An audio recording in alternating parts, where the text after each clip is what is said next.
विचारा. अ, श्रीकांतजी विचारा प्रश्न. मला प्रश्न असा विचारायचा आहे, उपाय जेव्हा आपण एखादा करतो, जसा नोकरीचा उपाय आहे समजा, तर तो हम्म, तात्कालिक उपाय झाला की मला एक नोकरी हवी होती, त्यासाठी आपण तो उपाय केला आणि त्या जातकाला ती नोकरी मिळाली.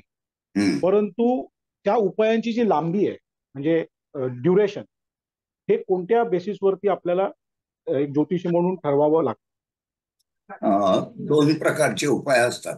एक असतं ते फाउंडेशनचे, म्हणजे तुम्हाला दीर्घकालीन फायदा, म्हणजे तुमच्या क्षमता, तुम्ही युद्धाची तयारी ठेवलेली असते, तर ती बऱ्याच वेळा उपासना असते. ती तुम्हाला काही बरे 3 महिने 6 महिने तर केलीच पाहिजे. परंतु तो काय म्हणतो की आता उद्या इंटरव्ह्यू आहे, 6 महिन्याची उपासना करून माझं कसं वागेल, उद्याच मी काय करू. मग त्यावेळेला प्रासंगिक उपाय सांगावे लागतात, प्रासंगिक. आणि म्हणून लक्षात ठेवा की दोन्ही प्रकारचे उपाय सांगायला लागतात, लॉंग रनिंग आणि शॉर्ट रन, म्हणजे प्रसंगासाठी. आणि ते वेगवेगळे असतात, त्याचं स्वरूप वेगवेगळं असतं, त्याची मेथडॉलॉजी वेगवेगळी असते, आणि ती पत्रिकेमध्ये तुम्हाला स्पष्टपणे जाणवत असते. थँक्यू. हम्म. आणि कोणाला काही विचारायचं आहे? हेमंतजी आपण विचारा. हेमंत विचारा आपण. सर नमस्कार. नमस्कार. मी नाशिकहून हेमंत रणनवरे बोलतो. गेले बोला. 28 वर्षापासून सामुद्रिक हस्तरेखाशास्त्राचा एक अभ्यासक आहे. हम्म. आता आपण सांगितलं की ज्योतिष हा पुस्तकी ज्ञानापेक्षा अंतर्ज्ञानाने झाला पाहिजे. मग अशा ज्योतिषाला अंतर्ज्ञानाची गरज आहे का? आणि ते अंतर्ज्ञान मिळवण्यासाठी त्या ज्योतिषाने कोणती उपासना करावी, बर. जेणेकरून समोरचा आलेला जातक, आलेला याचक, ते आल्यानंतर काही काही जुने नीम असे काही व्यक्तीचे पण नाव सांगेल, आलेला जातक हा काय प्रश्न घेऊन आलेले सांगायचे सामर्थ्य त्यांच्यात होतं. तर अशासाठी ज्योतिषाला अंतर्ज्ञानाची गरज आहे का?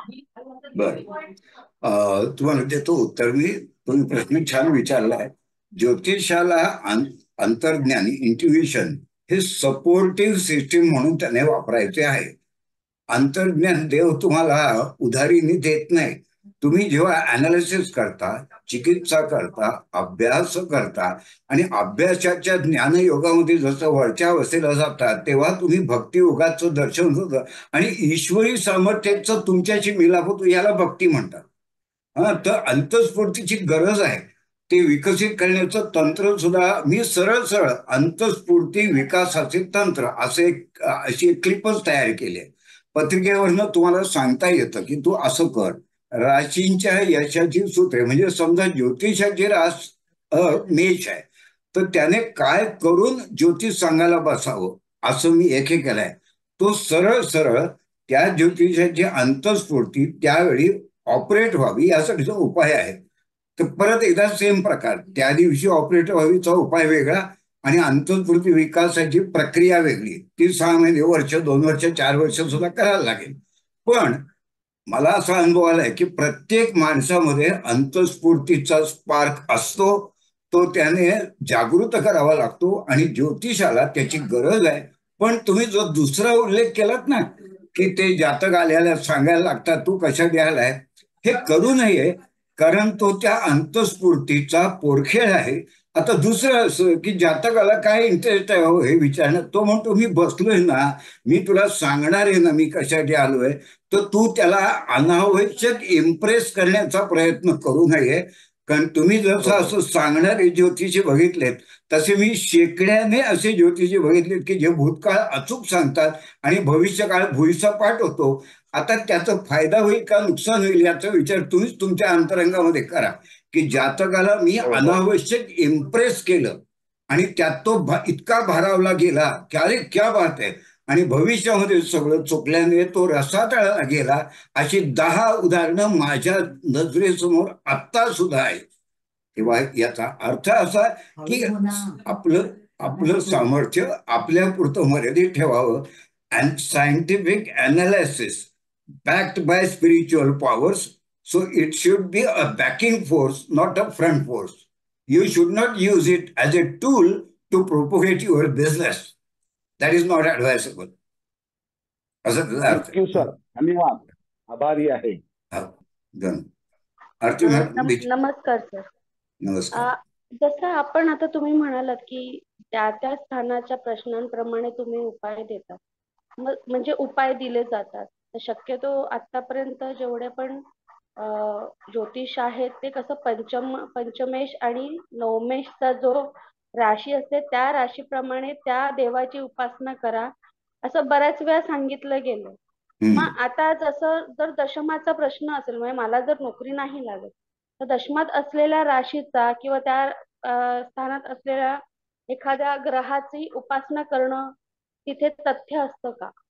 नाही, इतक्या त्या गोष्टी सुलभ नका करू किंवा त्याच्या नोकरी लागायची आहे. तुमचं लॉजिकचा ट्रॅक बरोबर आहे, पण ते इतकं सुलभ नका करू. त्याच्या उलट मी उत्तर देतो तुम्हाला. उलट तुम्ही स्वतःला तर्काने प्रश्न विचारून बघा की समजा तुम्हाला नोकरी मिळवायची आणि ज्योतिषी पारंपरिक ज्ञान आहे तो काय सांगतोय तुम्हाला, नवम स्थानाच्या देवतेची उपासना करा. उपासना खरं तर तुमच्यासाठी काही करू शकते केव्हा तुम्ही त्या उपासनेचे सर्वोच्च बिंदूवर जाता तेव्हा. पण दशमाचं ते नवम स्थान आहे, ते दशमाचं कसं स्थान आहे सांगा बरं, व्याय आहे ना. मग तुम्हाला काय वाटतं ती उपासना करून नोकरी लागेल? नाही लागणार तुम्हाला नोकरी. मग तुम्ही देवतेला काय शक्य आहे आपला भोळा देवता म्हणेल तो डिपार्टमेंट चुकीचं, तुला मी उचलतो आणि अमुक देवतेकडे पाठवतो. असं होतं, लक्षात ठेवा. एक प्रख्यात ज्योतिषी ते मारुती भक्त होते. बेजान दारूवाला, नाव सांगायला हरकत नाही. ते मारुती भक्त होते. ते भक्ती करून करून करून मारुतीनेच स्वप्नात येऊन त्यांना एकदा सांगितलं की आता तू गणेश भक्तीला सुरुवात कर. आणि तेव्हापासून ते गणेश भक्ती करायचे. याचा अर्थ काय, तुम्ही जर नवमाची उपासना केली तर तुम्हाला नोकरी लागण्यासाठी फायदा होईल का याची मला दाट शंका आहे. पण खूप जास्त उपासना केली कशी करणार? मला 4 वर्ष काय बेकार राहायचंय घरी? खूप उपासना केली तर ती देवता तुम्हाला सांगेल की तुला खरं म्हणजे ही केली पाहिजे. एवढी तुमची आध्यात्मिक प्रगती आली असेल तर, नाही तर आयुष्यभर तुम्ही चुकीची हे करत राहाल. हे बघा, का उपासनेचे 3 प्रकार आहेत हे सर्वांनी लक्षात ठेवा.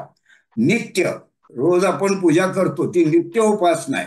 नैमित्तिक म्हणजे आमच्याकडे गणपती येतो त्या ह्याच्या भाद्र, तर निमित्त ते माहितीये, कुलाचार. नित्य, नैमित्तिक आणि काम्य याचा संबंध पत्रिकेशी जोडावा लागतो. पत्रिका हे सर्वोत्तम आयुध आहे काम्य उपासना ठरवण्याचं. काम्यच आहे. मी देवाकडे काय ताकाला जाऊन भांडण नाही लपवत आहे. मला देवा मला असं हवं आहे, देणारा तू आहेस म्हणून साष्टांग नमस्कार घालून तुला विनंती करतोय. काय रे, द्यायचं का नाही ते देव ठरवेल, पण विनंती करण्याचा माझा अधिकार, भक्ती करण्याचा माझा अधिकार, श्रद्धायुक्त अंतःकरणाने लोटांगण घालण्याचा माझा अधिकार भगवंतानेच तो मला दिला आहे. माझा विवेक वापर असंच तो भगवंत सांगतो आहे. आणि म्हणून लक्षात ठेवा, काम्य उपासना पत्रिकेवरनं सांगितली जाते. त्यात तर्क, शास्त्र, व्यवहार आणि प्रचिती आली का त्या ज्योतिषाला, अनुभव आहे का त्याला, याचा विचार करून पुढे जायचं असतं. आणखीन कोणाला काही विचारायचं आहे? कोणी हात वर केलाय? एक थोडा वेळ वाट बघून मग मी अर्थातच थांबेन.